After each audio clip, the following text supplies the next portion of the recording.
Okay, so you've got a business and you want to understand the differences in financial reporting options. We've all heard the word audit before, and unless it's a government backed audit, it's actually a good thing. So an audit essentially allows an external company like a CPA firm to come in and do a more thorough review over your processes, your systems, validating that there's enough control in place to ensure that your numbers that are being reported are accurate and reliable. Now, audits aren't very common, and typically the banks are the only ones that require an audit to take place, and normally we can argue to them to drop it down a level to a review engagement. Now, with an audit, there's extensive work that goes into it, they're more expensive, and you're getting a higher level of assurance that your information included is accurate. Now, a review engagement, for example, is the next step down, way more common, especially in higher level businesses that have borrowing with the banks. The banks will typically ask if you get over a certain level of borrowing that you go up to a review engagement.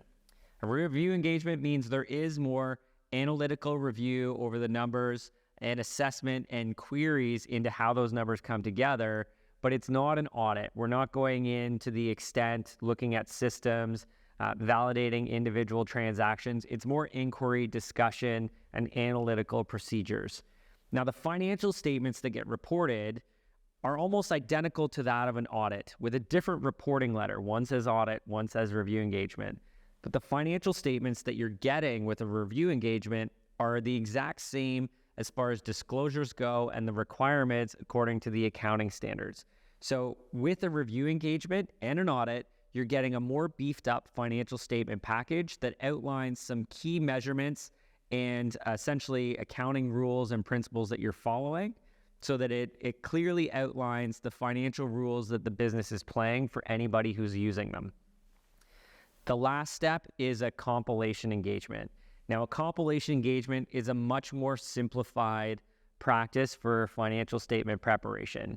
So a lot of times in here, there aren't even note disclosures on the back end of a compilation agreement. So way different than a review that requires you to follow accounting standards. A compilation engagement says you don't have to put in the same sorts of disclosures and detail in the financial statements. Now, with a compilation engagement, at least with my firm and my team, we like to put in a few notes that talk about the policies. We typically put any debt and we put any capital assets on there because those are the major items that hit the financial statements. Again, the level of detail in those financial statements is going to be a little bit less than a review engagement, and a review engagement is going to look the exact same as an audit.